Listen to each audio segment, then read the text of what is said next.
Salut tout le monde, j'espère que vous allez bien. Donc je suis super en forme aujourd'hui et je me suis dit je vais vous faire une vidéo pour pouvoir vous apporter des petites pistes de compréhension qui vont vous aider vraiment à voir plus clair sur votre façon de consommer. Déjà, qu'est-ce qu'il faut dire? L'organisme, d'une manière générale, pour pouvoir être en forme, on a besoin de quoi? D'oxygène, on a besoin d'eau, donc de s'hydrater, parce qu'on ne peut pas survivre sans eau après 2, 3, 4 jours. Enfin, en général, on ne survit que quelques jours. Et sans aliments, bien sûr, on ne va pas aller bien loin, quoi. Au bout d'un mois. Donc, c'est hyper important de savoir ce qu'on consomme et pour pouvoir garder toute l'énergie nécessaire à notre organisme. Donc, je voulais aborder ça aujourd'hui avec vous.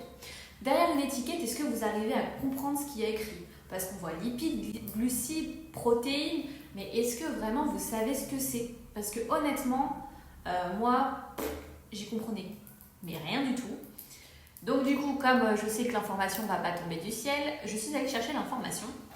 Et là, aujourd'hui, ce que j'aimerais faire, c'est pouvoir vous apporter tout simplement une compréhension de toutes ces choses-là pour que plus tard, quand vous allez faire vos courses, par exemple, si vous regardez deux aliments qui sont similaires et que vous retournez les étiquettes, vous allez peut-être choisir l'aliment qui sera le plus sain pour votre santé et au moins vous mourrez moins bête aujourd'hui si vous voyez cette vidéo.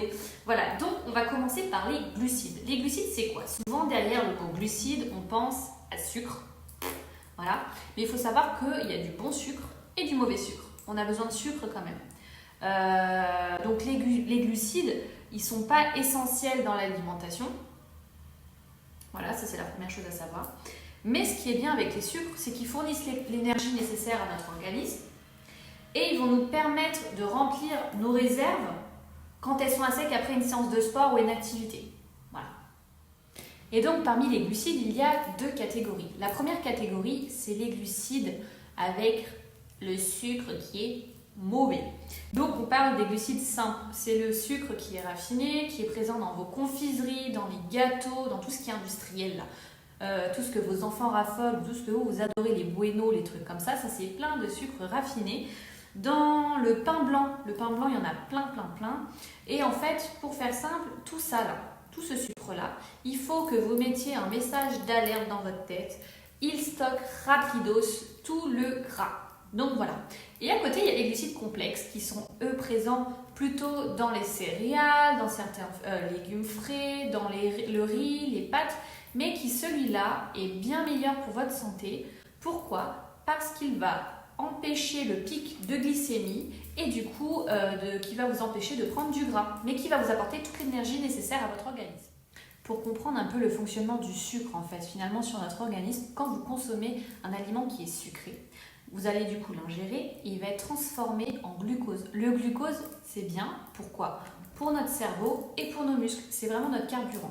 Le problème, c'est que quand on consomme un taux de sucre qui est assez élevé et important de façon brutale d'un coup, on va avoir besoin de réguler le taux de sucre qu'il y a dans notre sang parce que ce n'est pas bon.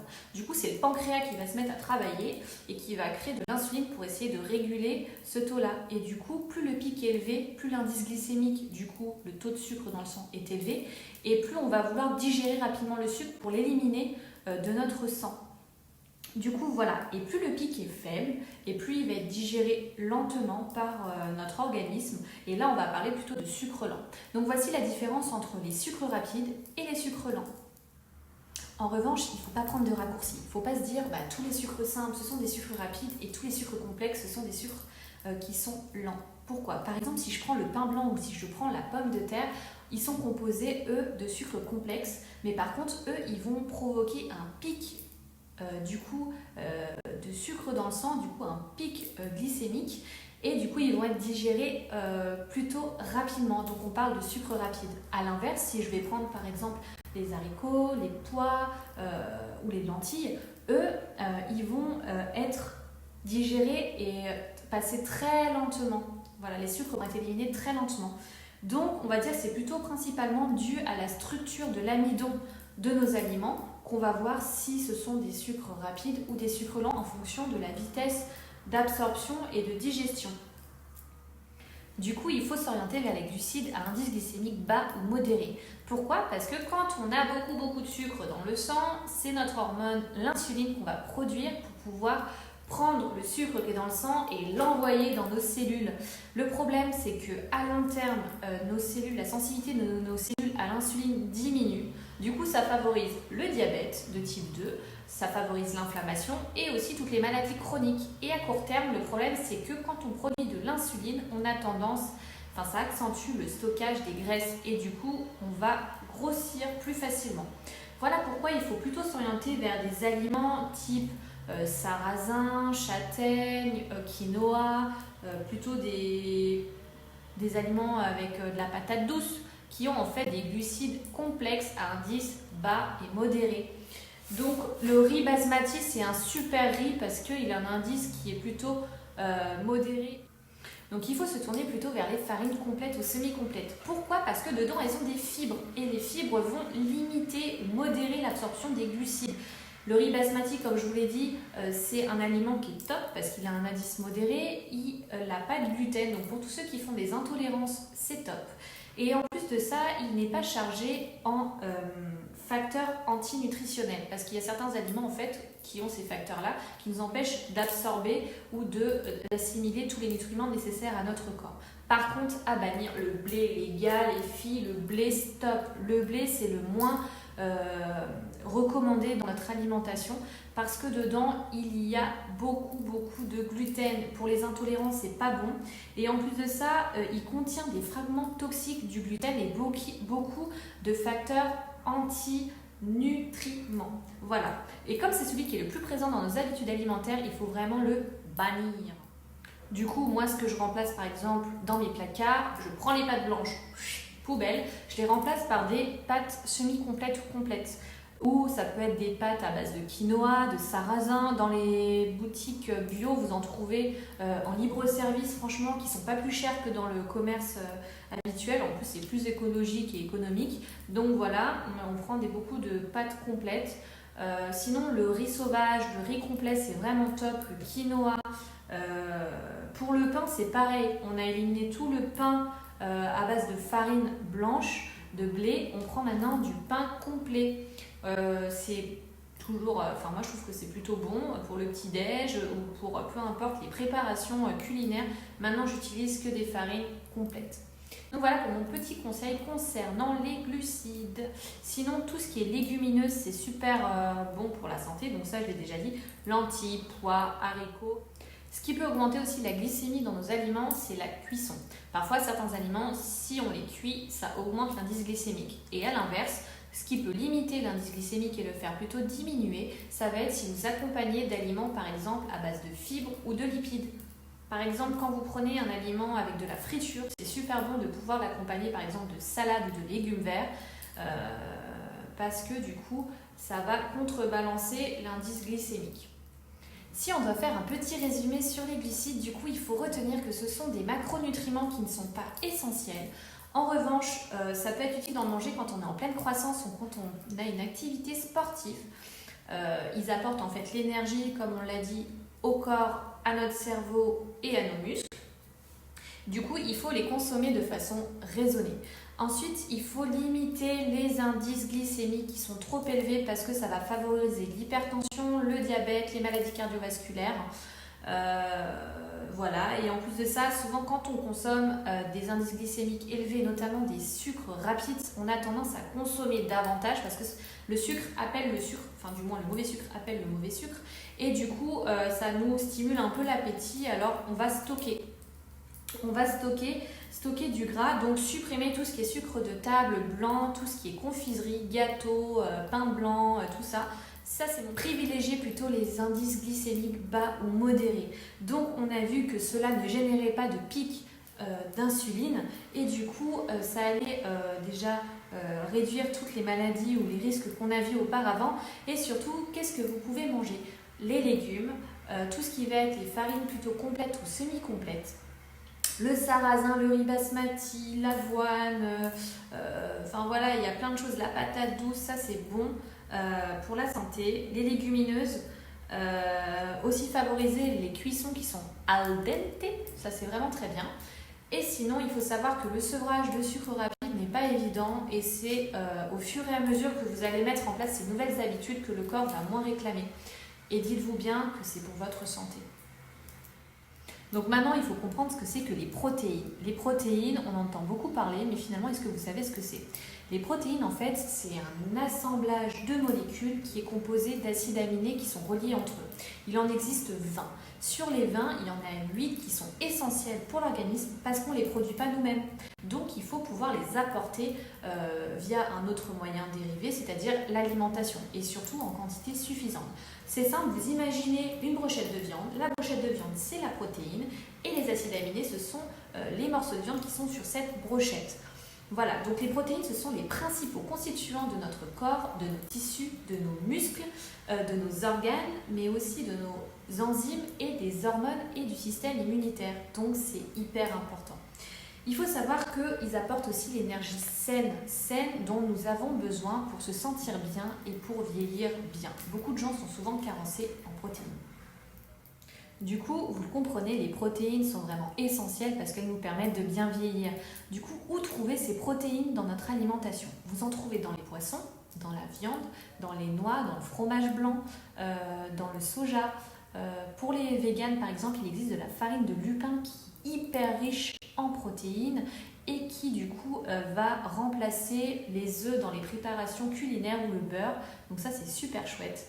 Donc voilà, par contre parfois on n'arrive pas à avoir un apport suffisant, on est souvent carencé en protéines, du coup il existe un substitut qui est les poudres de protéines. Donc quand je vous parle de prot ou de ouais, souvent c'est là-dedans qu'on en trouve. Donc ce n'est pas réservé uniquement aux sportifs et ça va jouer sur la satiété parce que du coup la protéine nous empêche d'avoir cette sensation de faim. Du coup, ça va éviter le grignotage et du coup éviter le stockage des graisses. Et quand vous voulez perdre du poids, c'est hyper intéressant d'avoir toujours cet apport en protéines.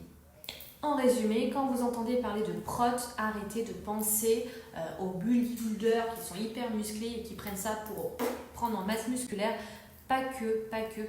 Les protéines, c'est important pour tout le monde. Du coup, il faut simplement se dire que c'est une sorte de farine qui va venir agir pour rééquilibrer la balance nutritionnelle, qu'on ait les apports suffisants au niveau des protéines pour notre corps, pour nos muscles et pour avoir l'énergie nécessaire et éviter les coups de pompe dans la journée qui vont nous donner envie d'aller grignoter des glucides qui, comme on l'a vu avant, la première chose à faire, si on veut réduire notre masse graisseuse, il faut limiter l'apport en glucides. Donc si vous avez des protéines, vous n'avez pas cette sensation de faim, vous avez la satiété, donc ça c'est top. En plus de ça, il faut savoir que ça va éviter aussi de manger tout et n'importe quoi à n'importe quel moment. Et ça va nous permettre d'augmenter du coup la perte de la masse graisseuse. Donc les protéines, c'est comme ça. Ensuite, on va aborder les lipides. Les lipides, qu'est-ce que c'est? Il faut vous imaginer que les lipides, ce sont le gras et les huiles, les graisses et les huiles. Ils sont quand même essentiels pour notre corps. On a besoin de gras, contrairement à ce qu'on peut penser dans les idées reçues. Il y a du gras qui est très bon pour notre santé dont nous avons besoin. Parce que les lipides, ce sont notre première source de stock d'énergie pour notre organisme. 1 gramme de lipides, ça peut produire jusqu'à 9 calories. Du coup, voilà, il faut distinguer les différents types de lipides. Il y a les lipides saturés et les lipides insaturés. Les lipides saturés, en fait, ce sont tous les lipides qui vont devenir solides à température ambiante. Et à l'inverse, les insaturés, c'est plutôt ceux qui vont devenir liquides à température ambiante, comme les huiles. Voilà, donc il faut savoir qu'il y a des lipides qui sont très bons pour notre organisme et qui sont du coup essentiels. Ce sont notamment les acides gras comme les oméga 6 et les oméga 3 et particulièrement les DHA et les EPA. Donc dans les lipides, il y a du bon gras, les bonnes graisses pour notre corps, donc lesquelles vous pouvez consommer tout en étant raisonné. Bien sûr, il ne faut pas en manger tous les jours à tous les repas, mais voilà, les très bons gras pour vous qui sont riches en oméga 3 par exemple, ça va être le saumon, ça c'est super bon. Les oméga 3 c'est super bon, soit dit en passant, pour tout ce qui va être les fonctions cognitives, la mémoire et tout ça. Bref, donc le saumon, les noix, les amandes, l'avocat, l'huile de coco, l'huile d'olive, les graines aussi. Qu'est-ce que j'ai oublié? Ah, le chocolat noir, ça c'est très bon. Chocolat noir, plutôt, moi je prends du chocolat noir plutôt à 85%. Qui est très bon, et bannissez surtout tous les lipides qui sont plutôt dans les repas qui sont déjà tout faits, industriels, préparés, dans les viennoiseries, dans les confiseries, dans les friandises, dans les tout ça, oubliez. Donc vous l'avez compris, il ne faut pas se fier uniquement en termes de calories, parce que les calories, c'est un peu l'énergie que ça va apporter au niveau de notre organisme. Et en fonction des aliments et de sa composition en macronutriments, il y a certains aliments qui vont produire peu de calories. On va se dire, ah c'est chouette, c'est bien, c'est pas trop gras. Souvent, c'est un peu ce qu'on va se dire, mais en fait, non, pas du tout. Il faut regarder les apports nutritifs de l'aliment en fonction des lipides, du coup des glucides et des protéines. Il y a des très bons lipides, où il y a beaucoup de lipides, mais c'est du bon gras. Ça va apporter beaucoup d'énergie, donc ça va être riche en calories, mais c'est du bon gras pour l'organisme, donc c'est très bien. Et il y en a au contraire qui vont être moins caloriques, mais qui finalement ce sont du mauvais gras et vous allez stocker du gras.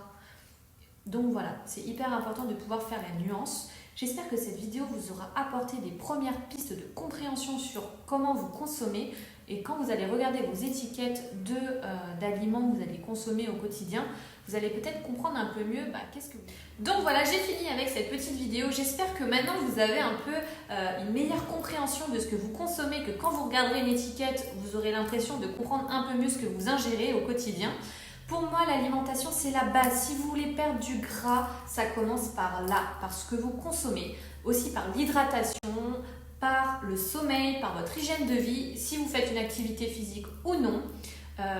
Voilà, là au moins vous avez les premières clés de la réussite pour perdre du gras et aussi pour conserver du muscle ou simplement pour être bien poussé. Parce que ça va jouer sur votre mental, sur votre corps, sur tout est lié. Demain commence mon rééquilibrage alimentaire avec la pratique sportive, parce que je veux perdre du gras et prendre un petit peu plus de muscle et garder le cardio et l'endurance pour mes entraînements à la rentrée. Si vous avez aimé cette vidéo, likez, commentez, partagez. Et en attendant, je vous souhaite une très belle journée. Prenez soin de vous, hydratez-vous parce qu'il fait très chaud et c'est caniculaire. Prenez soin de vos proches. Et on commence demain pour cette nouvelle étape là, un peu sportive et puis alimentaire. Je compte sur vous. Si vous avez des questions, n'hésitez pas. Si cette vidéo vous a vraiment plu, partagez-la parce que je pense que ça pourrait permettre à beaucoup de personnes de mieux comprendre ce que sont nos macronutriments. On n'a pas parlé des vitamines et du reste, mais c'est déjà très bien. Écoutez, je vous souhaite une très belle journée et je vous dis à très bientôt.